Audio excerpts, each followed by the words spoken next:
On va react à Nathalie Arthaud aujourd'hui, les amis. Bah ouais.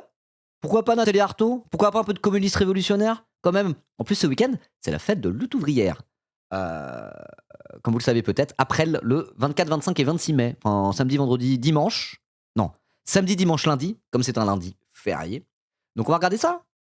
Mon ancienne boss. Alors non, j'ai été proche de lutte ouvrière à un moment donné, mais j'ai jamais été encarté à lutte ouvrière ou quoi que ce soit. J'avais pas la hauteur d'âme pour ça. J'aurais aimé être révolutionnaire, mais je n'ai pas la hauteur d'âme pour ça. Non, mais j'avais un pote de lutte ouvrière et quand même, lutte ouvrière a participé à ma formation politique indéniablement, hein.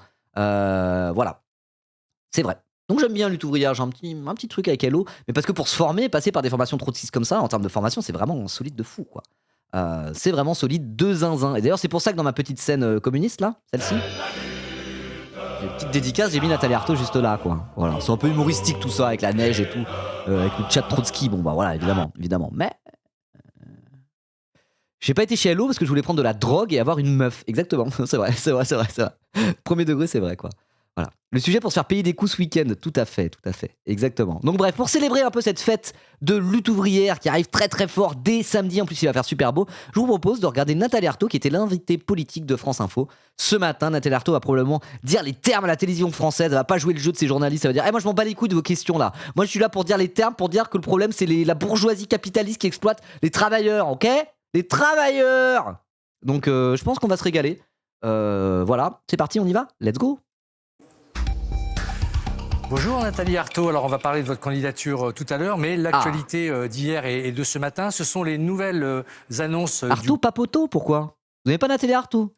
Oh là là. du Vous gouvernement n'aimez pas Tessie Croussi, vous n'aimez pas Nathalie Arthaud, vous aimez quoi en fait? Vous aimez quoi? Vous aimez rien quoi. concernant, je dirais, les conséquences de la guerre au Moyen-Orient et la hausse du prix des carburants. Alors déjà, d'une manière assez simple, ces nouvelles aides ciblées, vous en pensez quoi? Et on reviendra après sur le détail de certaines d'entre Ah non, Arthaud Papoto avec les journalos débilos. Mais pourquoi tu parles comme ça? Tu parles bizarrement, hein. Non, non, ok. Tu voulais dire, elle était pas pote avec ce journaliste, quoi. D'accord. Ah, ils sont pas clairs, hein. Ils sont pas clairs tes messages, hein. et on reviendra après sur le détail de certaines d'entre elles. Il n'y a quand même pas Alors, de pardon, attends, du coup, j'ai loupé ce truc-là, hein. Et la hausse du prix des carburants. Alors déjà, d'une manière assez simple, ces nouvelles aides ciblées, vous en pensez quoi? Et on reviendra après sur le détail de certaines d'entre elles. Il n'y a quand même pas de surprise. Le gouvernement n'a pas annoncé la confiscation des super profits Total. Vous voyez comment elle parle? Elle a pas dit peut-être qu'il faudrait faire une taxe exceptionnelle sur les super profits. Pourquoi ne pas plafonner les prix? Nous, elle arrive, elle est en mode on devrait confisquer leurs bénéfices. Confiscation des bénéfices. Elle, ça rigole hop, hein. On lui demande vous êtes pour nationaliser Total? Elle est en mode genre oui, sans compensation. Voilà, c'est ça qu'on veut. Avec son sourire en mode genre, moi je le dis, hein. Ça fait quand même plaisir, hein. Ça fait quand même plaisir ce genre de discours à la télévision, c'est cool, hein. Avec son accent, elle a l'accent parisien à l'ancienne un peu. Elle a vraiment un accent parisien un peu à l'ancienne, tu vois, dans un film à l'ancienne. Les travailleurs, les travailleurs. J'aime bien. Il n'a pas non plus annoncé une augmentation générale des salaires. Donc concrètement, cela veut dire que les travailleuses, les travailleurs, tous ceux qui n'ont pas d'autre choix que de prendre la voiture vont continuer de payer. Et moi, je sais que si on n'exprime pas une colère, si justement on ne se fait pas craindre, eh bien on continuera de payer. Voilà, c'est la réalité. Aujourd'hui, finalement, on peut être racketté comme ça, c'est du racket légal. Vous savez, quand on passe à la pompe, on laisse de plus en plus une plus grande part de notre salaire. Et ça va directement, évidemment, dans les coffres-forts des grandes compagnies pétrolières. Parce au-delà des compagnies pétrolières, on parlait... Au-delà des compagnies pétrolières, les taxes, il y a beaucoup de taxes sur les carburants. Vous êtes pour les taxes, vous, Madame Arthaud? Vous êtes communiste. Les communistes, ils veulent tout taxer, c'est bien ça, non? Il va dire ça? Est-ce qu'il va dire ça? Venir, vous seriez, alors vous parlez de raquettes, mais est-ce que vous voulez dire par là que le gouvernement devrait, dans un premier temps, par exemple, baisser la TVA, éventuellement baisser les accises? Alors la TVA, c'est... Alors les accises, c'est le nouvel nom de la TICPE, c'est des taxes spécifiques sur les carburants, la taxe énergétique. Il parle que de ça tout le temps, j'en ai marre un peu. Attendez, d'ailleurs, Arthaud, beaucoup plus charismatique que Poutou, CF Zawaprod hier soir. C'est quoi cette histoire? Zawaprod, ils sont dans leur arc pro-LO. Pro-LO. Ah non, c'est pas... Il sait, il a qui en face, lui? Je ne sais pas ce que c'est que super profit. Ils sont en mode, est-ce qu'on pourrait pas baisser les taxes? Yes, ça a refait le débat 2017? Quel débat 2017? Non, anti-Poutou? Non, hier, on a vu le débat premier tour de 2017 sur Zawa, c'est pour ça. Ok. Le débat, il y avait tout le monde là. Le grand débat, celui à 11. Ah ouais. Mais Poutou, parce que Poutou, il a fait que clasher Fillon là, c'était celui-là. C'est une spéciale Poutou bashing. Là, t'en as marre des gens qui sucent Poutou en 2017? En vrai, Poutou, il a glow down. Bah, c'est juste que le NPL anticapitaliste, moi j'aime leur ligne, il y a aucun souci, mais c'est vrai qu'ils ont un peu perdu, pas de leur superbe, mais. Bah, disons qu'en plus, il y a vraiment un truc de quasi pas de fétichisation, mais dans le mode Poutou, en faire un personnage humoristique, etc., etc. Il est unioniste. Oui, il est unioniste pour s'unir avec Jean-Luc Mélenchon, quoi. C'est même pas vraiment pour ça, quoi. Mais c'est plus, ils ont un peu perdu la pertinence qu'ils avaient à l'époque. Et il y avait un côté où c'est vrai qu'il y a trop de gens qui étaient en mode genre, ouais, Poutou, une forme de radicalisme, où c'est en mode genre, on va trop faire la révolution avec Philippe Poutou. Et derrière, au final, il y a un peu R, quoi. Alors ça vient pas de Poutou directement, mais c'est vrai qu'il y a une espèce de truc, un peu d'espèce de radicoule, pas. Un peu moudus gag politiquement, quoi, une espèce de radical des révolutionnaires posturaux, mais pas les révolutionnaires posturaux à la Nathalie Arthaud et compagnie, quoi. Les gens qui sont en mode ouais, vive les ouvrières, il faut faire la révolution, généralement ils font pas semblant, quoi. Mais après t'en as trop, ils sont en mode genre, mais truc qui rejoint tout à fait ce discours, et je suis assez d'accord, je pense que je vais rejoindre ce que dit Raz. J'ai vu un TikTok ou un Reel il y a pas longtemps. Un Reel il y a pas longtemps où c'était sur Tomodachi Life, quelqu'un qui avait fait Jean-Luc Mélenchon et Philippe Poutou, et c'était en mode genre, ouais, on va parler de la révolution. Jean-Luc Mélenchon, tu veux parler de la révolution?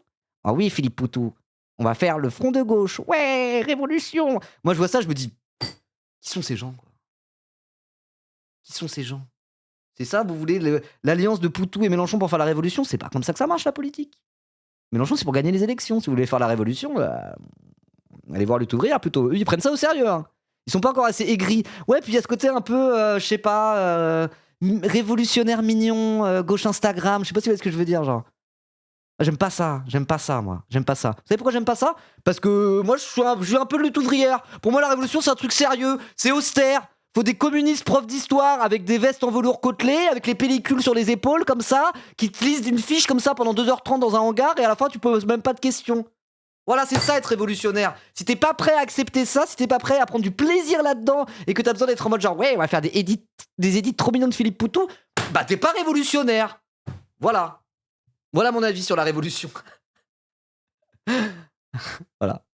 Après, Idi avait l'air de dire que Hello, même s'ils sont plus sérieux, ils sont trop attentistes et se retrouvent à pas faire grand chose. On peut dire ça de tous les révolutionnaires. Hein. On peut dire ça de tous les révolutionnaires. Hein. Voilà. Bref, allez, Nathalie Arthaud, dis-nous tout. Sur les prix et les axes, c'est sur le volume. Mais aujourd'hui, on voit aussi que la consommation. Attends, je suis désolé, je capte carrément, je fais ça pour le clip femme, mais lundi, j'ai parlé de Poutou en mode glow down. Ah, c'est toi, Soyboy Live? C'est toi dont je parlais? Oh merde! Oh merde! C'est toi dont je parlais, qui a fait un Instagram comme ça? Ah merde! Oh bah désolé, je suis désolé. Bon bah écoute, tu sais ce que j'en pense, voilà. Oui MDR, oh merde, désolé. Bah frère, non il est déjà sub à la chaîne, putain. Attends, je vais me faire pardonner, on va aller voir d'autres trucs, de toi. Mais tu vois ce que je veux dire, tu vois la critique un peu? Après en vrai c'est du Tomodachi Live, c'est marrant, tu vois, c'est marrant, mais je fais ça de plus en plus, quoi. Je fais ça de plus en plus. Putain, dire que j'ai claqué mon premier sub sur Twitch hier pour toi. Oh non.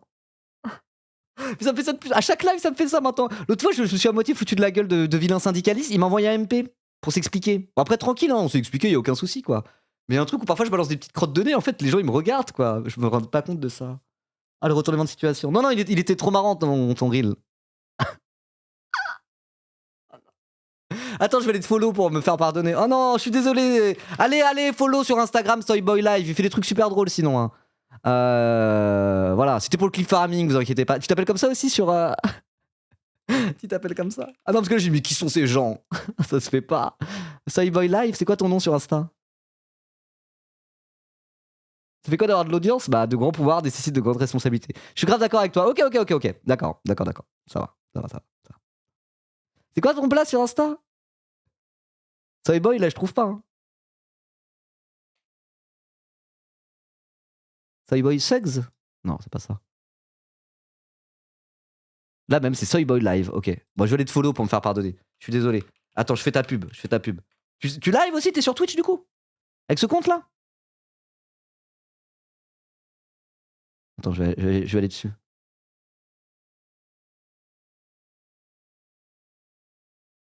Tu l'as avec ce compte, ça vaut le coup que je fasse un SO ou plus Instagram? Ah, oh, tu me followais, putain. Ah merde. Ah, je suis désolé. Ah putain, mais c'est que du Tomodachi Life en réalité. Bon, bah allez le follow sur Instagram, il est super cool. Hein. Il est super cool, je vous mets le lien dans le chat. Vraiment hyper sympa, basé politiquement. Voilà, je fais le solo. Allez-y, et puis il y a d'autres Reels Tomodachi Life qui sont bangers. Hein. Regardez celui-là par exemple. Celui-là il est très bien. Même son nom est une caresse pour les oreilles. Ah! Il s'appelle Raphaël Glucksmann. Même son nom est une caresse pour les oreilles. Ah! Tiens, ce nuage. Il fait penser à Marine Tourdulet. Je ne pense non, pas ça c'est cool, ça c'est marrant, ça, j'aime bien ça. Mais je sens qu'on est fait l'un pour l'autre. Ça give trop son énergie, moi j'adore. T'es top, mon Raph. Bien. On peut faire affronter les filles ensemble. Y'a Zarco derrière. Minute, papillon. Celui qui aime vraiment Marine Tondelier, c'est moi. Qui est-ce que tu aimes parmi nous?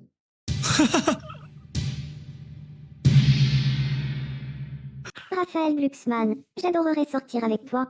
Mais? Ah non! Voilà, Sarko ça c'est à cool. genoux. Non, voilà, ça c'est marrant. Rien à redire politiquement, carré. Voilà. Voilà. Donc allez follow Soyboy Live. Je suis désolé de t'avoir trash comme ça. Pardon.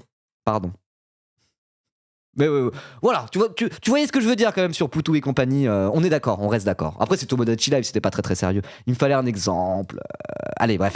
Des Français. Allez le follow, baisser, allez le follow. Les Français ont trouvé leur solution à eux, c'est de ne plus consommer comme avant. Mais est-ce que vous pensez que la baisse de la TVA, par exemple, aurait été une bonne solution? Alors. Non, ce que je dis, c'est qu'il y a des responsables dans cette crise. Il y a des responsables. Pour vous, ce sont les pétroliers? Bien sûr, parce que ce sont eux qui font monter les prix. Et ça, le gouvernement, il n'a rien à redire à Même tout si ça. Total, Il n'a rien à redire.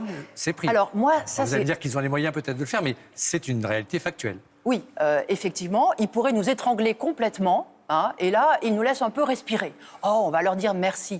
Mais écoutez, ils sont responsables de ce qui se passe, de cette augmentation des prix qui est en train en plus de se diffuser à toute l'économie. Parce que le problème des travailleurs, c'est pas seulement le prix des carburants, c'est l'augmentation générale de tous les prix parce qu'on sait que ça se répercute. Et d'ailleurs, ils l'ont déjà annoncé. Certains grands groupes ont déjà dit, que ce soit Lactalis, que ce soit les groupes chimiques, qu'ils allaient augmenter leurs prix. Et c'est une réalité. Donc, moi, je sais que la seule façon pour finalement qu'on ne soit pas dupé avec toutes ces histoires d'aide, qu'on finit toujours par payer, entre parenthèses, parce qu'au final, les 710 millions d'aides qui ont été annoncées, ça va être pris supplémentaires par rapport aux 480 précédents. Ça va être pris sur les hôpitaux, ça va être pris sur l'éducation, etc. Donc on le payera. La seule façon de ne pas être roulé dans la farine quand on appartient au monde du travail, c'est d'arracher des augmentations de salaire. Moi, ce qui est trop bien, c'est qu'elle joue pas le jeu des taxes. On lui parle des taxes, elle est en mode genre, mais je m'en bats les couilles, moi. Et la TVA, je suis pas là pour parler fiscalité, moi. Je suis là pour parler d'exploitation capitaliste, quoi. Si on augmentait les salaires et si on baissait les bénéfices des grandes entreprises, il y aurait même pas de problème. Donc les taxes, on s'en bat les couilles, hein. On s'en branle. C'est pour ça qu'elle joue pas, elle refuse le cadrage des autres, quoi. Parce que le cadrage amène à penser que oui, il y a beaucoup de taxes en France. Le problème, c'est peut-être qu'il y a trop de taxes en France, quoi. Elle joue même pas à ce jeu-là, quoi. Elle s'en bat les couilles. Elle est là pour dérouler, et bah ça fait plaisir. Ça fait vraiment plaisir. Je pense qu'une mesure immédiate qu'il faudrait mettre en place pour protéger véritablement le monde du travail, c'est l'augmentation du SMIC. Le SMIC à 2 000 € net par mois. L'augmentation générale de tous les salaires. SMIC à 2 000 € net, ça serait pas mal. Hein. Il a quoi? Il a 1450 en ce moment net, le SMIC. Il a un peu plus de 1400, ça va être 1450, quelque chose comme ça. Hein. Ça ferait une belle augmentation. Hein. Ça ferait une belle augmentation. Ils disent quoi les filles? Ils sont toujours sur 1800 € pour le SMIC? 1800, 2000, c'est à peu près les mêmes ordres de grandeur. Hein. Je sais que Nathalie Arthaud, à un moment donné, elle avait dit non, mais il faut vous réfléchissez à l'envers. Il faut se dire, on a besoin de combien pour vivre dignement en France? 2000 €, ça me paraît être bien. En dessous de 2000 €, tu vis pas très très bien en France en réalité. Donc mettons le SMIC à 2000 € et puis on verra ce qui se passe. 1600, ils sont là pour 1600 les filles. Mais ils ont dû actualiser parce qu'il a augmenté en attendant. Parce que passer de 1450 à 1600, c'est une belle augmentation. Hein. Mais c'était déjà ça il y a 5 ans, il y a eu de l'inflation entre les deux, quoi. Et surtout leur indexation sur l'inflation. Oui, c'est-à-dire que nos salaires doivent suivre l'augmentation des prix. Tout le reste, si vous voulez, c'est un marché de dupes. Non, mais j'entends. C'est-à-dire que les Français auraient plus de moyens pour affronter une crise qui continue de durer dans le temps. C'est-à-dire que l'augmentation des salaires est un débat, clairement. Mais là, on vous parle de la manière de lutter contre une crise qui, à la base, alors vous dites qu'il y a des responsables identifiés, mais qui, à la base, vient d'une guerre dont la France n'est pas partie prenante. Donc il y a aussi cette conséquence, je ne dis pas que le gouvernement subit, mais sur la hausse des carburants, elle subit quand même d'une certaine manière cette crise au Moyen-Orient. La fermeture du détroit d'Ormuz n'est pas, à ma connaissance, du fait de Sébastien Lecornu. Donc il y a deux dossiers un petit peu parallèles. Et vous pensez que vous... Mais elle n'a pas parlé de Sébastien Lecornu. Elle a dit le problème, c'est les multinationales qui décident de maintenir leurs bénéfices et même d'augmenter leurs bénéfices, alors qu'en fait, si c'est eux qui absorbaient le choc de la crise, eh ben, ça se répercuterait pas sur les travailleurs. Elle a même pas parlé de Sébastien Lecornu. Hein. Et sur les taxes, elle a assez vite évacué en disant oui, bon bah, leurs aides de merde, au final, on finit par le payer parce que ça creuse le déficit et après, ils sont en mode ah bon, on va devoir fermer les écoles et les hôpitaux. Oups. Donc, il a pas, je sais pas quoi. On dirait qu'il a pas capté ce qu'elle avait dit, quoi. Les salaires, ce qui n'est pas prêt d'arriver pour l'instant, pourrait résoudre en partie cette crise ? D'abord, moi, ou je elle pense répondrait mieux à la crise pour les Français ? En tout cas. Ça paraît absolument évident. Parce que la crise, c'est quoi ? C'est que les Français, ils dépensent trop dans l'essence et dans tout le reste. Là, il se trouve que c'est l'essence. Et du coup, c'est la galère. Parce qu'il n'y a pas assez d'argent. Donc, si les salaires, ils augmentent, bah, c'est une manière, effectivement, de contrebalancer cette augmentation des prix de l'essence qui se répercute aussi, comme elle a assez justement dit, sur le prix de tout un tas de choses, quoi. Donc c'est soit tu baisses les prix, soit tu augmentes les salaires. Ça revient au même, en fait. On s'en bat les couilles. Donc c'est une solution qui est tout à fait logique, en réalité. Est-ce qu'elle est applicable ? Moi, je pense que oui. Voilà. Et si jamais il y a des travailleurs dans des petites entreprises, où vraiment ces entreprises, il y a 3-4 salariés, pas plus, et que effectivement la viabilité de l'entreprise pourrait être mise en péril si jamais les salaires augmentent de manière trop massive ou quoi que ce soit, bah à ce moment-là, uniquement et de manière totalement conditionnée et vérifiée, tu fais des politiques d'exonération de cotisations sociales, des aides pour les petites entreprises qui galéreraient, et toutes les autres entreprises qui peuvent se le permettre, bah arrêtez de casser les couilles et augmenter les salaires. T'augmentes les salaires, ça fait que oh là, bah les Français ils galèrent moins à acheter de l'essence, les Français consomment plus, donc ça fait rentrer plus d'argent via la TVA, via la consommation dans les caisses de l'État, et comme ils consomment plus, et bah ça augmente aussi le chiffre des affaires des différentes entreprises qui opèrent en France, et ça fait un grand cercle vertueux. Et ça se passe à propos d'augmentation des salaires. Et là on pourrait se dire, mais Ribot, tu es en train d'écrire un modèle de relance keynésienne par la consommation, tout ce qui est de plus classique, c'est pas ça le communisme. Effectivement, c'est pas ça le communisme, mais augmenter les salaires, c'est un truc où tu peux le voir d'un point de vue purement keynésien, pas anticapitaliste, qui voudrait juste mieux réguler le capitalisme. Et bah ça marche, augmenter les salaires d'un point de vue keynésien, mais d'un point de vue aussi même révolutionnaire, même si c'est pas le cœur et l'aboutissement de la pensée de Lutte ouvrière et de Nathalie Arthaud, augmenter les salaires, ça reste tout à fait une revendication qui est communiste, révolutionnaire, compatible, quoi qu'il en soit, quoi. Donc venez, go, on essaye de faire ça, non ? Non ? Et si la seule opposition, le seul contre-argument qu'ils ont à nous opposer, le gouvernement, c'est de dire « Mais les petites entreprises, on met la clé sous la porte, bah vous aidez les petites entreprises, et les grosses, bah vous leur demandez de raquer, quoi. » Allô ? Ça paraît évident, en fait. C'est quoi keynésien ? C'est du nom de John Maynard Keynes. Keynes, ça se dit peut-être en anglais, je sais pas trop. C'est un grand économiste. Alors, c'est pas un économiste anticapitaliste. Hein. De fait, il est libéral. Mais les libérales, c'est vraiment l'aile gauche du libéralisme économique, quoi. Keynes. Vous voyez ? Discours confus. De quoi ? De Keynes ou de moi ? Pourquoi je suis confus, moi ? Oui, c'est Keynes en anglais. Mais ça va, ça se comprend. Oui, voilà, tout à fait. De moi ? Pourquoi discours confus ? Vas-y, explique. Je vais me faire one guy. Vas-y, very bad bye. Qu'est-ce qui est confus ? Sur l'augmentation des salaires ? Discours anti-marxiste ? Pourquoi anti-marxiste ? J'ai dit que même les communistes révolutionnaires, ils sont pour augmenter les salaires parce que bah, ça reste une bonne chose, quoi. C'est pas anti-marxiste, c'est pas marxiste, mais c'est pas anti... Keynes, théoriquement, c'est libéral. Hein. C'est pas un économiste... C'est pas un anticapitaliste ou quoi que ce soit. C'est pour un libéralisme bien mieux régulé, mais ça reste de l'économie de marché. Hein. Voilà, d'un point de vue strictement strict, quoi. Voilà. Sur les petits patrons. Ah ok. Mais j'ai pas dit que les petits patrons n'avaient pas les mêmes intérêts que les grands patrons. Mais à un moment donné, il y a deux trucs sur les petits patrons.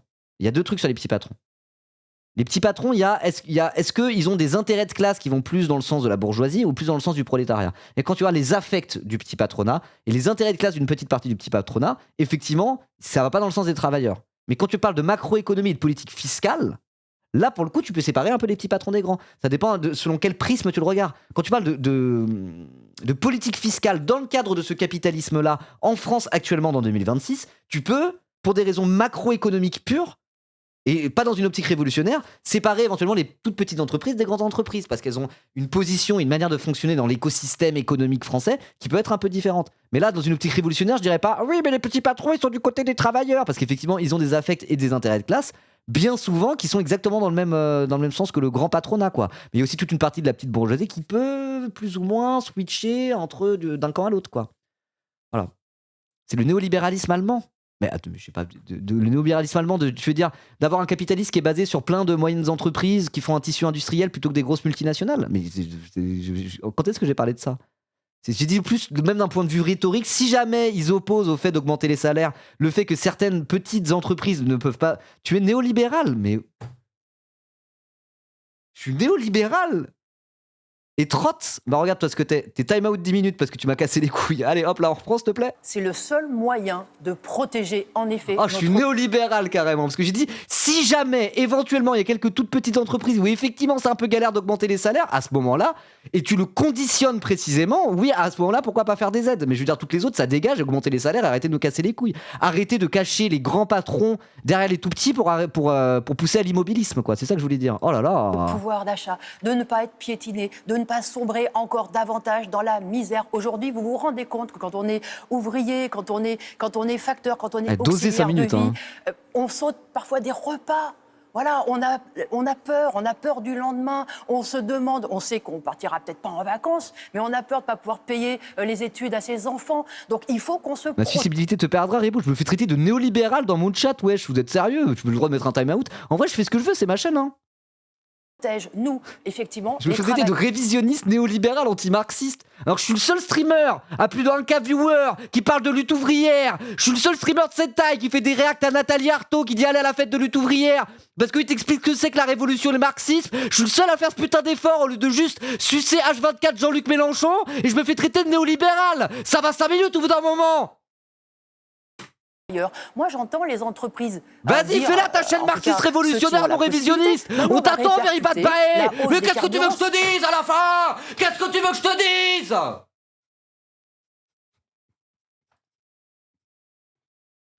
Oh! Sur les prix, mais les travailleurs, ils font comment, eux, pour récupérer? Oh là là! Les travailleurs. Moi, j'entends les entreprises. Et Mélenchon, il est quoi alors si moi je suis néolibéral? Bref, peu importe. En vrai, c'est rigolo. Hein.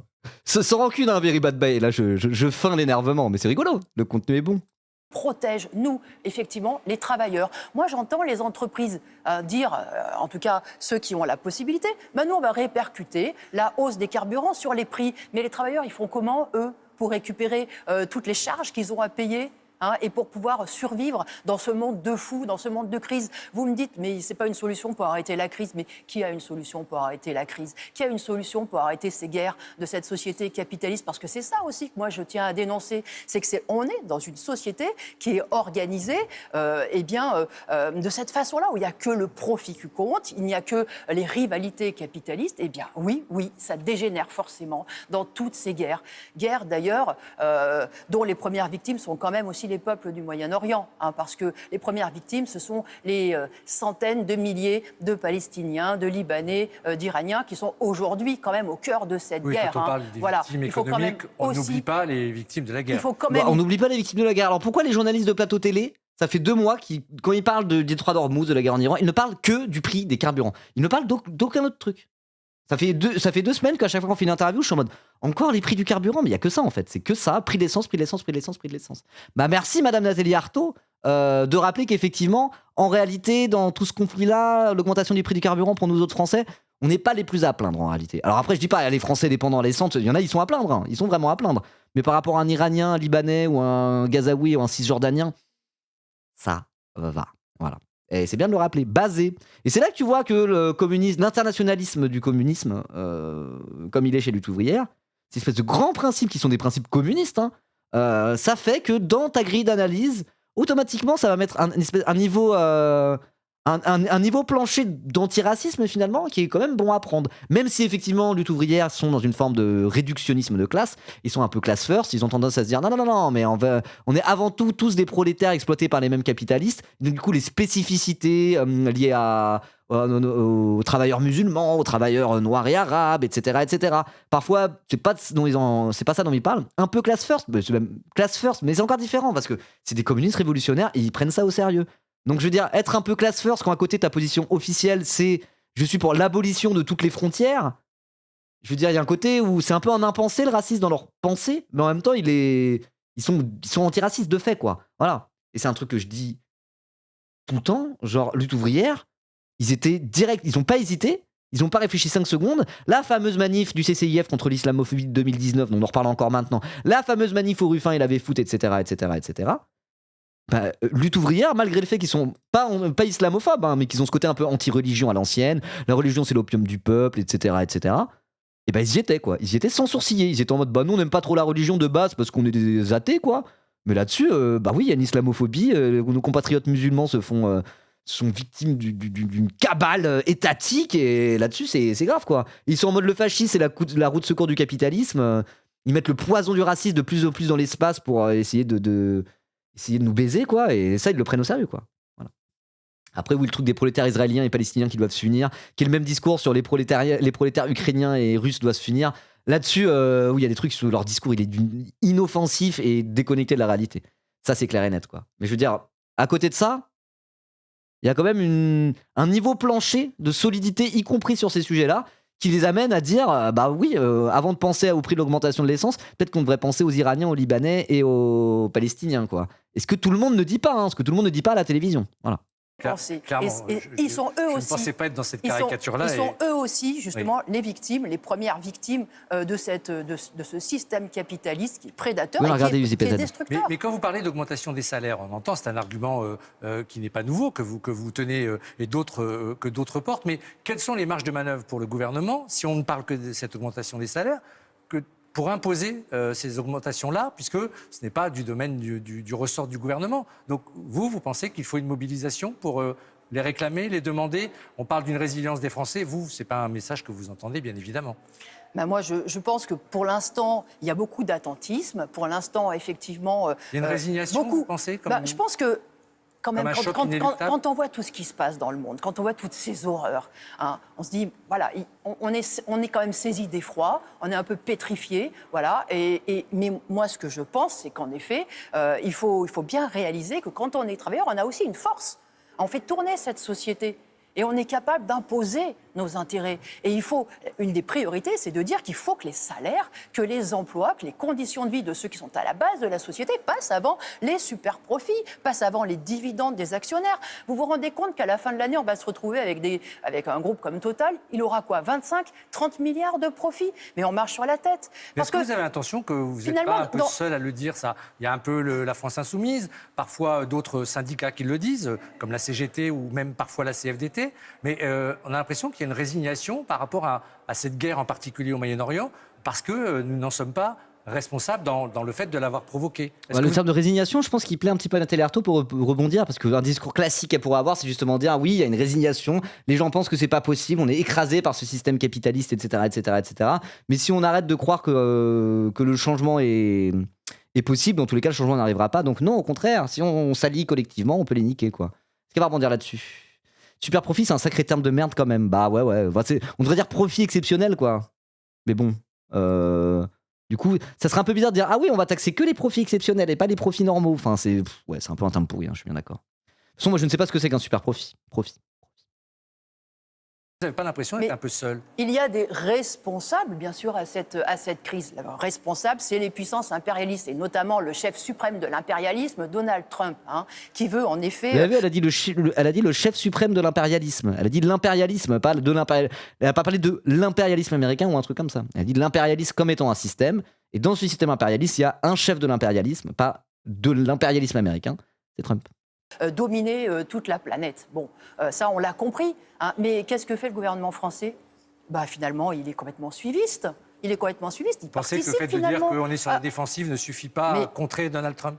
En réalité, la guerre, elle participe et elle a choisi son camp. Et son camp, c'est celui des États-Unis. Et ça, moi, je le dénonce aussi. La réalité, c'est que voilà, le gouvernement français cherche lui aussi à défendre les intérêts des capitalistes français, de Total, justement, de Dassault, tous ces marchands d'armes qui prospèrent aussi aujourd'hui. Parce que moi, c'est ça aussi que j'ai envie de dire. C'est qu'on nous dit il y a la crise, il n'y a plus d'argent, etc. Mais il y a des gagnants.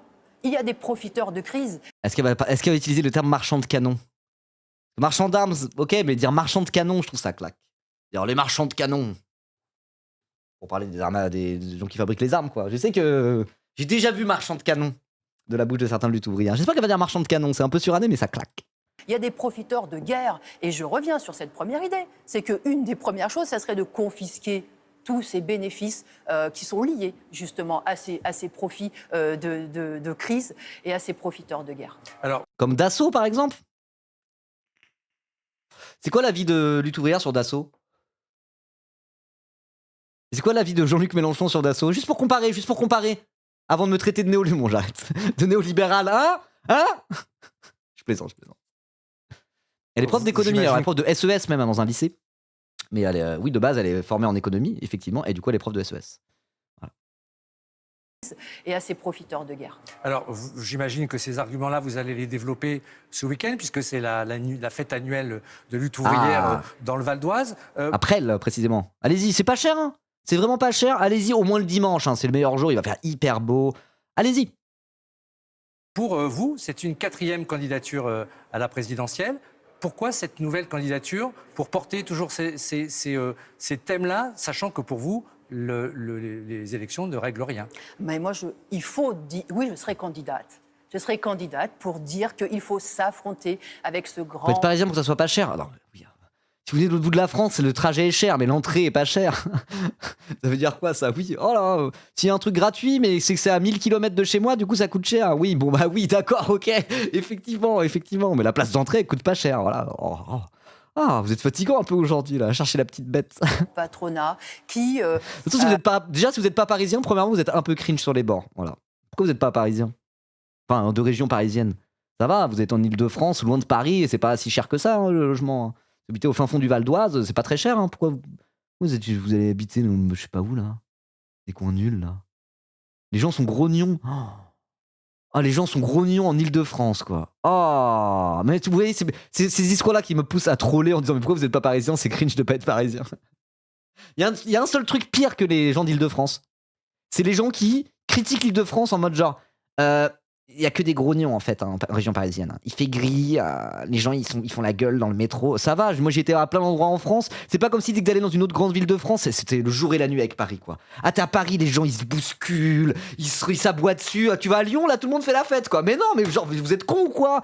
Tu vas à Paris, tu vas à Lille, tu vas à Bordeaux, tu vas à Lyon, tu vas à Marseille. Alors après Marseille c'est une ambiance différente de Paris, je dis pas quoi. Mais arrête, vous êtes des maxi forceurs avec ça. C'est quoi? Vous êtes jaloux ou quoi là? Vous êtes jaloux ou quoi? C'est bon, les gens sont gros. Ah, c'est pour les gens dans le chat. Pardon. Vous êtes jaloux, voilà ce que vous êtes. Le loyer à Aix-Centre est supérieur au 15e arrondissement à Paris. Bah voilà, merci de le dire. Merci de le dire. Moi, j'aime toutes les villes, en fait. J'aime toutes les villes. Les gens que j'aime pas, c'est les gens qui détestent Paris alors qu'ils connaissent à peine Paris, quoi. Et qui sont vraiment genre, oh non, Paris, c'est horrible. Bah, ça va. Tu vas dans d'autres grandes villes de France, c'est un peu comme Paris. Hein. Voilà. Fait des milliards sur notre dos, qui dressent les peuples les uns contre les autres, qui nous condamnent à cette guerre économique infernale, qui dégénère en guerre tout court et qui met... Moi, les Parisiens, je les aime bien quand ils restent à Paris. Mais enfin, vous êtes des mythos. Les Parisiens, moi je vais vous dire, hein, alors désolé, je m'éloigne un peu du truc là. Les Parisiens, quand ils sont en province en contrat, ils sont en mode oh, j'ai vraiment pas envie de faire le Parisien. Oh, mais de toute façon, je suis pas un vrai Parisien. Hein. Oh, moi j'y étais pour mes études, mais j'ai pas grandi à Paris. Oh, j'adore la province. Et les Parisiens, souvent, ils sont en RP provincial quand ils sont en province. Et au final, ils sont en mode genre j'aime trop la province. Hein. Ah non, je suis pas un Parisien, je suis pas comme ça. Non, je suis pas un bobo, promis, je suis pas un bobo. Les Parisiens, ils forcent tout le temps à pas faire les parigots de qui sont hors de Paris. Donc l'espèce de Parisien arrogant qui sort et qui voit tout le monde de haut quand il sort de Paris, c'est d'ultra minorité parmi les Parisiens.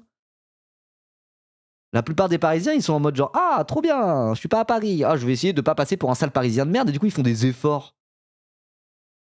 Et vous faites pas d'efforts, vous avez foutu les pieds à Paris de votre vie, c'est en mode genre c'est la pire ville du monde. Voilà, c'est bon, ça va ou normalement. Province, ouais, la province. Les cutéreux de province, là, qui me cassent les couilles dans le chat, là. C'est ça que vous voulez que je dise? Moi, je suis énervé aujourd'hui. Je plaisante. Mais moi, je vous dis, j'aime toutes les villes. J'aime tous les endroits. Je suis pas parisien, moi. J'ai grandi à 1 heure de Paris. Je suis plus près de la Normandie que de Paris, moi. Voilà. Et vous savez qui est moins forceur que les autres avec Paris? Les Normands, typiquement. Parce que les Normands, ils sont pas si loin de Paris que ça. Et voilà, ils sont normaux, quoi. C'est pas des forceurs. Voilà. Les Français, on est tous les mêmes merdes arrogantes et râleuses. Pour ça, on est les goths. Exactement. Vous faites genre, les Parisiens, ils sont chiants, ils font la gueule tout le temps. Mais vous êtes Français, vous êtes Parisiens, en fait. On est tous pareils. 1 heure de Paris, t'es Parisien, désolé.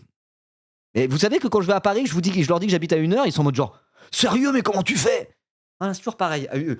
Quoi, t'es à 1h30 de Paris, t'es parisien. Ok, bah d'accord. C'est comme si je vous disais, vous habitez dans une ville de moins de 2 millions d'habitants, vous êtes des paysans. C'est pas vrai, stop. Oh là là. C'est pour ça que je vous déteste. Non, je rigole, je vous déteste pas. C'est pour ça que je trouve que vous êtes des forceurs. Voilà. Bref, peu importe. Peu importe. La première fois que je suis venu sur ce chat, Ribo a fait remarquer que j'habitais à Argenton-sur-Creuse et quelqu'un m'a offert un sub direct. Bah voilà, c'est trop bien Argenton-sur-Creuse. C'est super ville, hein. C'est bien une phrase de parisien, ça. Ouais. Ok. Vous faites ça juste pour me troller. Et en plus, il n'y a même pas eu le train de l'hype aujourd'hui. Vous me trollez depuis tout à l'heure et vous donnez même pas d'argent, quoi. Ribo qui n'a jamais côtoyé des campagnards qui critiquent la gentrification et la hausse immobilière à cause des Parisiens. Après, les Parisiens bourgeois qui vont s'installer, mais encore une fois, vous pensez que les Parisiens bourgeois qui prennent des résidences de secondaire dans le sud, ils sont représentatifs de l'Île-de-France dans son intégralité.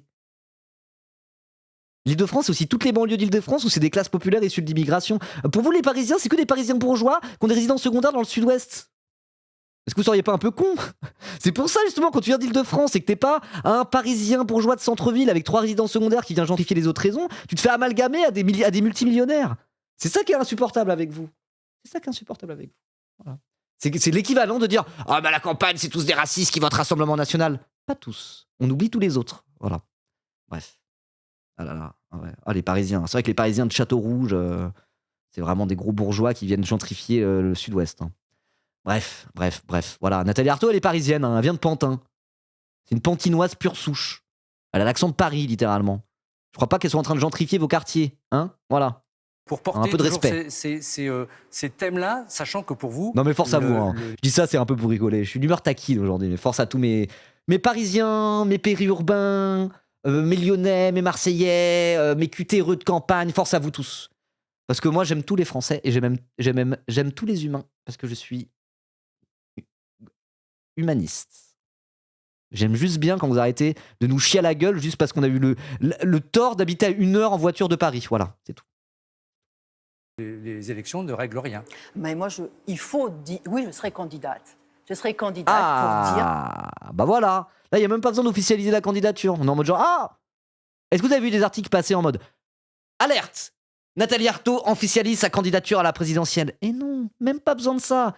On sait qu'ils vont y aller, lutte ouvrière. Ils vont y aller pour porter la voix des travailleurs, porter une voix communiste, porter une voix révolutionnaire pendant cette campagne, s'en servir comme d'une tribune. Et on le sait. Ça arrive. Ils vont avoir leurs 500 signatures. Pas de surprise, ils sont dans leur lane. C'est carré, zou, hein, n'est-ce pas? Voilà. Ça leur fait un point commun avec LFI.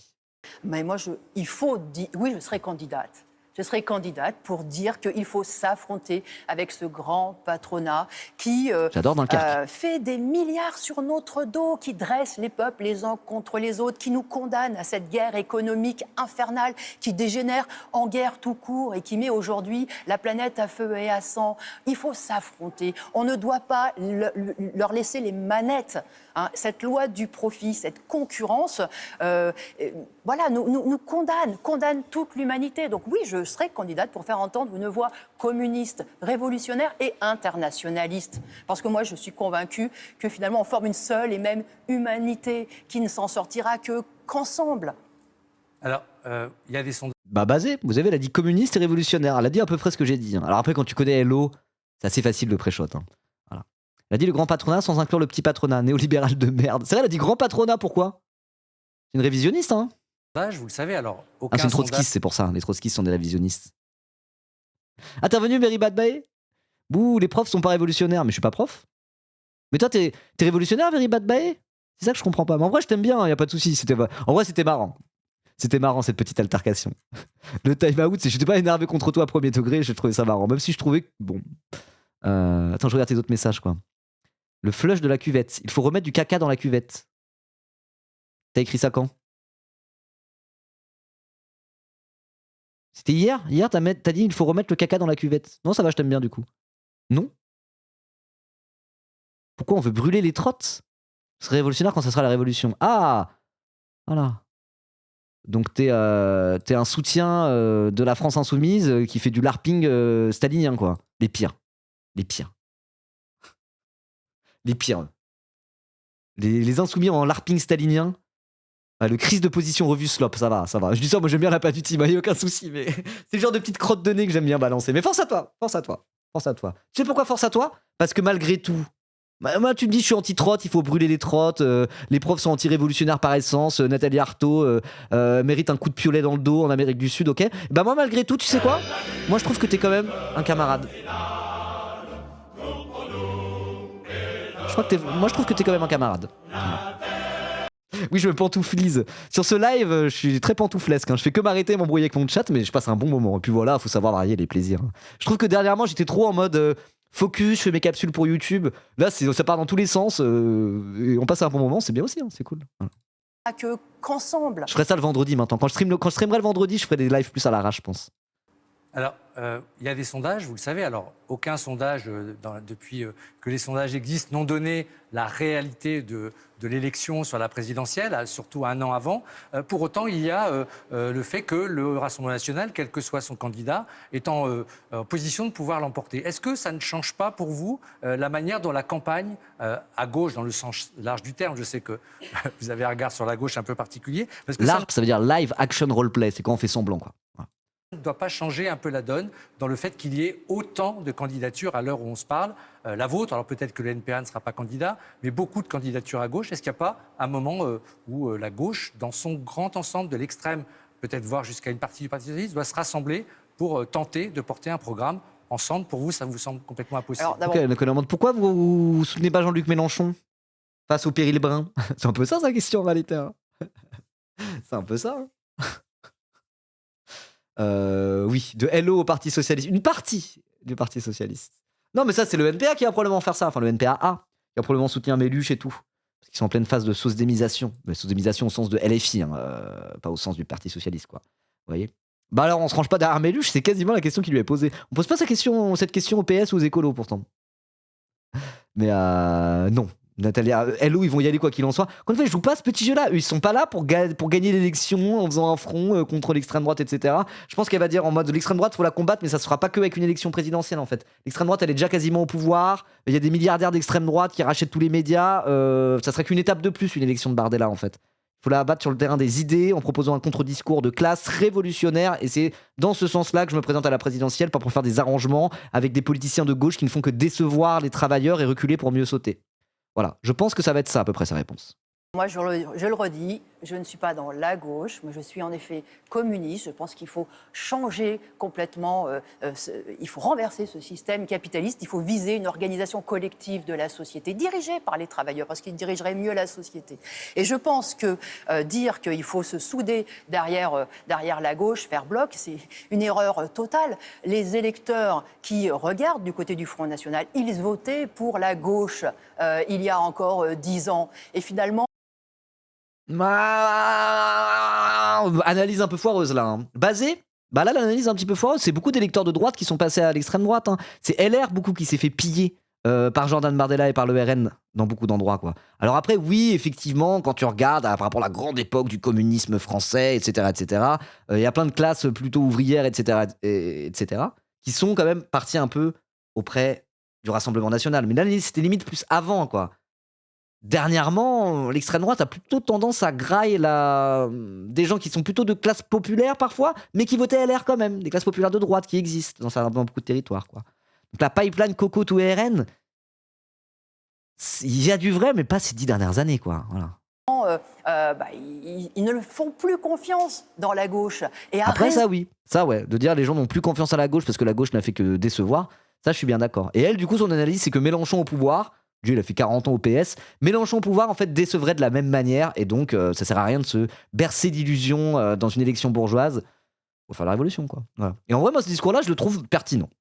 Même si moi, je soutiens LFI, comme vous le savez. Je vote pour lui. Moi, pour vous dire, pendant la campagne de Nathalie Arthaud, j'avais donné de l'argent pour la campagne de Nathalie Arthaud à mon pote de lutte ouvrière. Bon, j'avais pas donné beaucoup, mais j'avais donné 20 balles pour la campagne de Nathalie Arthaud. J'étais jusque-là, dans mon soutien à lutte ouvrière. Et au final, j'ai voté Jean-Luc Mélenchon. Et ça résume bien mon rapport à lutte ouvrière. Moi, je trouve qu'ils ont un peu raison quand ils disent ça. Et moi, je suis content qu'il y ait des gens qui continuent d'avoir ce discours. Mais malgré tout, je vote quand même LFI parce que je me dis que malgré tout, il y a peut-être un coup à jouer. Et je veux dire, est-ce qu'on est vraiment sûr que un Mélenchon au pouvoir, l'effet principal, ça serait décevoir et in fine faire reculer les idées justes? Je sais pas, on se base sur quoi pour dire ça? On se base sur Mitterrand, principalement, en réalité. Ou François Hollande. Bon, François Hollande, c'est vraiment très très différent. Mais ok, faisons une analogie avec Mitterrand. On n'est pas dans la même période. On n'est pas dans la même période. Historiquement, le contexte est très différent. Donc moi, on peut pas juste prendre l'expérience de Mitterrand pour dire Mélenchon sera voué à faire la même chose. Peut-être, Moi, je pense que si Mélenchon arrive au pouvoir, il y aura du mieux, mais il y aura aussi peut-être une forme de déception à un moment donné. Mais si on tente rien, au moins on sera... Moi, je préfère essayer d'être déçu plutôt que même pas essayer en se disant, dans tous les cas, c'est sûr et certain que ça fera comme Mitterrand. Je sais pas. Je suis même pas tout à fait sûr. Parce que quand même, l'époque est différente. Voilà. J'ai un pote qui était à lutte ouvrière et qui s'est barré parce que selon lui, c'était rempli d'abrutis casse-burnes et rigides. Est-ce qu'il y a du vrai là dans son expérience? Alors. Oui. Il y a du vrai. Il y a une rigidité qui est assez insupportable, quoi. Il y a une rigidité de fou, c'est clair. Et c'est pour ça aussi que il se développe pas plus que ça. C'est un parti un peu vieillissant, même dans les différents militants qui s'y trouvent. Il y a pas un grand renouvellement générationnel, etc., etc. Mais malgré tout, non, ils servent pas à rien. Malgré tout, ils servent pas à rien. Parce que leur objectif, c'est de tenir ce discours le plus possible. Ils servent pas à rien parce que déjà, ils participent à la formation de plein de militants. Ils font partie de cet écosystème communiste révolutionnaire qui existe en France et qui est meilleur. Enfin, qui est pas meilleur, mais qui heureusement qu'il existe en France, quoi. Je veux dire, mais on en revient au bandeur de Philippe Poutou, etc., etc. Il y a trop de gens, en vérité, c'est des LFistes. Et je dis ça, je pense que je parle de 80% du chat, et je m'inclus aussi dedans. Il y a plein de gens, c'est des LFistes, mais quand on parle d'anticapitalisme, quand on parle de révolution, quand on parle de communisme, ils sont genre, ouais, moi je suis pour ça, Moi je veux LFI parce que j'y crois quand même un peu, mais moi ce que j'aimerais, c'est carrément la révolution communiste. Moi j'aimerais la fin du capitalisme. Mon ambition politique dépasse le simple cadre de LFI et d'élire Mélenchon à la présidentielle. Je suis sûr que quand je dis ça, il y a 50% du chat qui se reconnaît là-dedans. Et pourquoi en France il y a beaucoup de gens de gauche qui pensent comme ça? Parce qu'on a une gauche révolutionnaire, une gauche communiste, des communistes révolutionnaires qui, dans le milieu militant, en France, et en particulier dans le mouvement social, parce que là on parle des élections, mais dans le mouvement social, vous allez au manif, ok, il y a un cortège LFI, c'est cool et tout, mais tu prends les cortèges de tous les communistes révolutionnaires, tous les différents partis, mais il y en a plus que de LFI dans le mouvement social, en réalité. Vous voyez? Il y a cet écosystème-là communiste révolutionnaire qui existe en France, et c'est pour ça qu'on a des profils comme vous et moi, qui certes votent LFI, mais se dire, la ligne d'horizon, elle est plus loin que ça. Ça reste quand même le communisme, ça reste la révolution, ça reste l'anticapitalisme. Et ça, s'il n'y avait pas des Nathalie Arthaud, mais aussi des Anas Kazib, mais aussi des Philippe Poutou et des Olivier Besancenot et des patati patata dans le paysage politique français, ça ferait qu'on serait moins basé collectivement. Vous voyez? Donc non, ça sert à quelque chose. Ça sert à quelque chose. Alors il se trouve que Hello en particulier, plus que d'autres partis comme Révolution Permanente ou le NPA, sont très rigides parce que c'est leur mode d'organisation révolutionnaire à l'ancienne, discipline révolutionnaire, tatati tatata. C'est comme tout, il y a des avantages et des inconvénients. L'avantage, c'est que c'est quand même une machine de guerre lutte ouvrière, malgré le nombre de militants qui n'est pas si élevé que ça. Ils ont leurs 500 signatures en 2 semaines, il y a une organisation et une discipline. C'est carré de fou, mais du coup, il y a une certaine rigidité qui va avec, quoi. Voilà. Merci Bernie38 pour ton 2e mois d'abonnement. Merci beaucoup. Ils ne le font plus confiance dans la gauche. Et à raison, parce qu'au pouvoir, en réalité, eh bien, elle s'est inclinée. Il faudrait tellement qu'ils se rallient à la FI. Jamais. Ils se rallieront pas à la FI. Ils sont pas là pour ça, lutte ouvrière. Ils sont pas là pour ça. Au contraire, ils sont là pour qu'il y ait une petite voix au fond de notre tête qui se dise Mélenchon c'est très bien, mais ouais, faut pas trop s'enflammer non plus, au sens où c'est pas l'alpha et l'oméga de toute politique quand on a la lutte des classes au cœur de notre logiciel, quoi. Voilà. Et au contraire, c'est bien d'avoir des gens qui sont en mode genre méfiez-vous quand même un peu de Méluche. Voilà. Après, faut pas non plus que ça démotive ou quoi que ce soit, mais je sais pas. Moi, je trouve ça, au contraire, je trouve ça sain, quoi. De les avoir et de se dire il faudrait qu'ils s'allient à la FI. Ils perdraient tout intérêt en le faisant, quoi. Voilà. Mise à genoux à chaque fois devant le grand... C'est pas leur rôle, ils sont bien plus utiles à leur place. En revanche, bienvenue à eux pour le second tour. Alors vous saviez que le second tour Jean-Marie Le Pen versus Jacques Chirac, Lutte ouvrière n'a pas appelé à voter Jacques Chirac. Ils ont dit on s'en bat les couilles, tout ça c'est de la politique bourgeoise, on joue pas à ce petit jeu-là. Voilà. Donc même si un second tour Mélenchon-Bardella, il y a un monde où Lutte ouvrière, ils appellent même pas à voter Mélenchon, ils disent on s'en bat les couilles de vos trucs de merde. Mais c'est pas sûr, je sais pas. En vrai, c'est pas impossible, mais à voir. Parce que mis au pied du mur, voilà. Comme dit Ribot, c'est très bien comme ça. Avoir 3 candidatures trotskistes à la présidentielle, ça nous ouvrira une fenêtre d'Overton à gauche. Tout à fait. Alors, je pense pas qu'il y en aura 3. Je pense qu'il y en aura 2. Je pense que le NPA va pas y aller. Il y aura Nathalie Arthaud, hein, c'est sûr. Les 500 signatures, ils les auront easy. Et peut-être Anas Kazib, s'il arrive à avoir ses 500 signatures. Il y en aura 1 ou 2. 3, je pense pas. Mais c'est bien en avant, en tout cas. Voilà. Elle s'est mise à genoux à chaque fois devant le grand patronat. Donc, moi, justement... Ils s'allient non, mais vont-ils maintenir leur candidature jusqu'au bout face au péril RN ? Bah oui. Au premier tour, ça changera rien. Ça changera pas la dynamique. Hein. Les gens qui décident de voter Lutte ouvrière et pas Mélenchon, c'est qu'ils vont pas voter Mélenchon de toute manière. Et au second tour, ils seront pas au second tour. Donc non, ça changera rien. C'est comme ça. Ça fait partie des règles de l'élection présidentielle. Il y aura un 1% à peu près qui va aller à la Lutte ouvrière. Voilà. C'est comme ça. Et c'est pas 1% qui est volé à Mélenchon. Faut arrêter de voir les choses comme ça, quoi. Et oui, j'ai déjà entendu Arthaud défendre certaines attaques envers LFI malgré tout. Parce qu'effectivement, même s'ils sont en mode bon, tout ça c'est la politique bourgeoise et nous c'est pas notre vision parce qu'on est révolutionnaire, ils ont tout à fait le droit de penser comme ça, c'est tout à fait legit comme manière de penser. Et même ça fait du bien d'entendre ce discours-là régulièrement. Il y a quand même un truc où il voit très bien ce qui se passe, il voit très bien qu'à travers toutes les attaques sur Mélenchon et LFI, c'est des attaques sur la gauche et le mouvement social et que c'est une dérive autoritaire et la fascisation de la société française. Et comme là-dessus, ils prennent ça au sérieux, la fascisation de la société française, ils voient très bien que tout ce que prend LFI et Mélenchon, c'est un signal dramatique et là-dessus, ils sont en défense de Mélenchon par rapport à toute cette attaque et cette diabolisation. Là-dessus, ouais, elle a déjà défendu Méluche qui s'en prend plein la gueule sur tous les plateaux. Ouais. Mais défendre Méluche par rapport aux attaques qui se prend de la droite et de l'extrême droite et de la bourgeoisie, c'est pas la même chose que soutenir Méluche dans le cadre d'une élection présidentielle. Parce que Nathalie Arthaud et Lutte ouvrière, ils disent que le salut de la classe ouvrière ne se trouvera pas dans une élection présidentielle dans l'État bourgeois. Et donc Mélenchon et LFI et leur stratégie électoraliste, peu importe, eux ils sont contre. Ils sont contre parce que c'est des révolutionnaires. Donc ils vont pas se rallier à LFI et dans le cadre des élections, ils vont pas faire les pros LFI ou quoi que ce soit. Ils vont même plutôt tendance à les critiquer. Mais LFI n'est pas que ça. LFI représente quelque chose en France, représente la gauche institutionnelle, etc. etc. Et là-dessus, ils voient ce qui se passe parce qu'ils ont quand même une solide boussole, ils ont un prisme de lecture qui parfois est un peu suranné, mais ils voient ce qui se trame dans le capitalisme, ils connaissent bien les bails, quoi. Donc évidemment, ils sont pas cons et là-dessus, ils prennent la défense de Mélenchon parfois, quoi. Voilà. Des anards sont d'ailleurs sur la même ligne. Tout à fait. Elle s'est inclinée, elle s'est mise à genoux. Donc là, elle parlait de la gauche au pouvoir.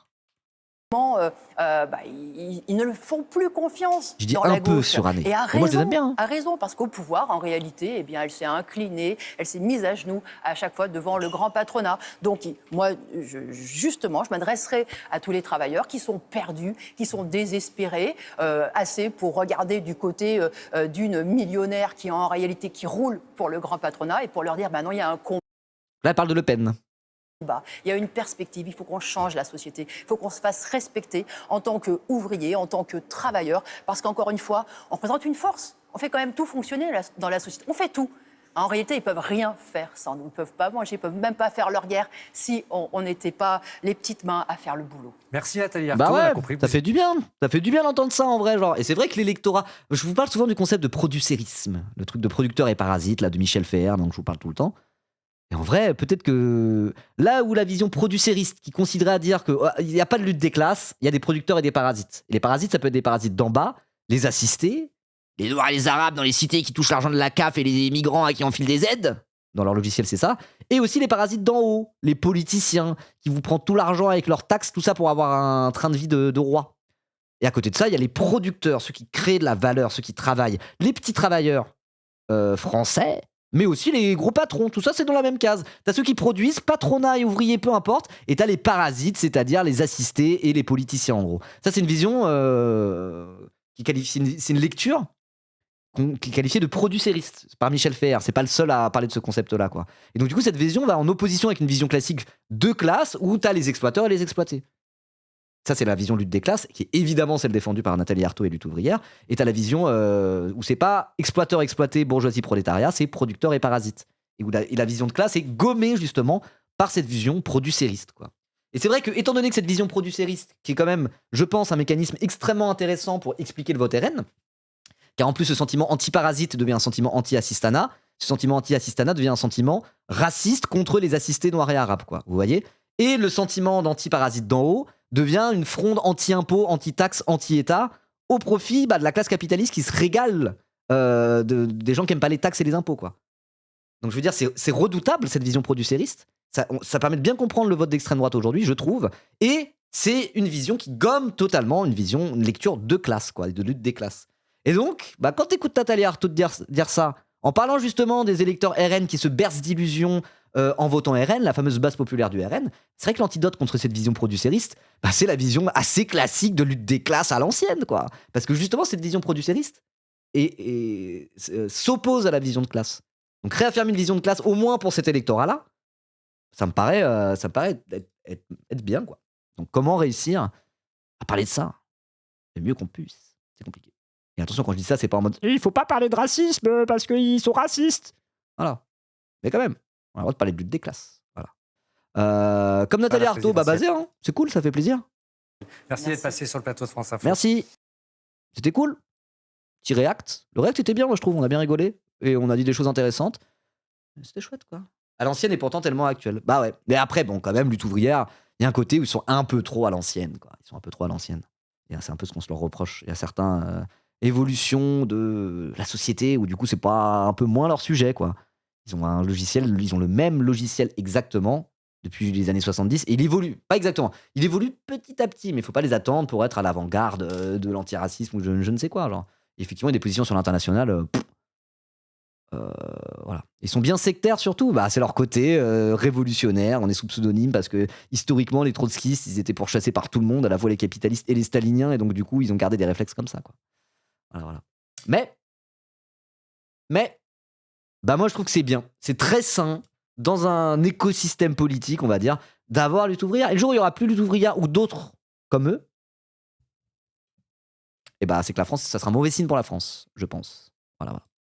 Bref, de toute façon, moi, j'aime bien lutte ouvrière un peu pour des raisons historiques, quoi. Pour des raisons un petit peu historiques, au sens où, moi, ça a beaucoup participé à ma formation politique. Je suis pas passé par chez eux, j'étais pas encarté, mais voilà, de traîner beaucoup avec un militant de là-bas. Je vais toujours à leur fête avec plaisir, et voilà, faut les prendre pour ce qu'ils sont. Mais moi, je pense que c'est important et c'est utile de les avoir en France, quoi. Voilà, de les avoir en France, et on pourrait dire pareil pour Révolution Permanente, le NPA et d'autres, quoi. Mais lutte ouvrière, ils ont ce côté où ils sont pas prêts de partir, et justement on dit tout le temps ouais, il y a des scissions, les trotskistes ils font que s'engueuler entre eux, et puis après ils font des groupusculaires de scission d'autres groupuscules où ils sont 5 dedans, tout ça, ça fait tiep. Et là on peut pas leur faire cette critique, hein. Lutte ouvrière, ils sont en mode on est dans l'autre lane depuis 50 ans, on y va et t'inquiète, hein, on va pas perdre le cap. Donc c'est aussi ça, c'est bien. Il y a il y a des choses à prendre, il y a des choses à apprendre de lutte ouvrière. Il me semble, quand on est de gauche, quand on est communiste, hein, peu importe, si on a un gros Stal, un Tanky ou un pseudo-communiste LFiste, je veux dire, ça reste toujours intéressant d'observer un peu, d'analyser un peu lutte ouvrière, de les écouter. Et voilà. Le pluralisme, ça montre aussi un peu la bonne santé du paysage politique français. Ouais. Voilà, en tout cas, la team YouTube, il y a des sympathisants de Hello dans la team YouTube. Je me pose la question. N'hésitez pas à liker, partager, commenter la vidéo, et n'hésitez pas à venir à la fête de lutte ouvrière ce week-end. Je sais pas quand la vidéo sera postée. Ce week-end, hein, c'est samedi, dimanche, lundi, c'est pas cher, après, pas loin de Paris. C'est un banger. Et puis voilà. L'étincelle du NPA est issue d'une scission de Hello? Non. Oui, mais alors là, c'est une toute petite scission de rien du tout. Il y en a eu une en 50 ans, quoi. Donc dans l'ensemble, ça va. Bref, allez, à bientôt.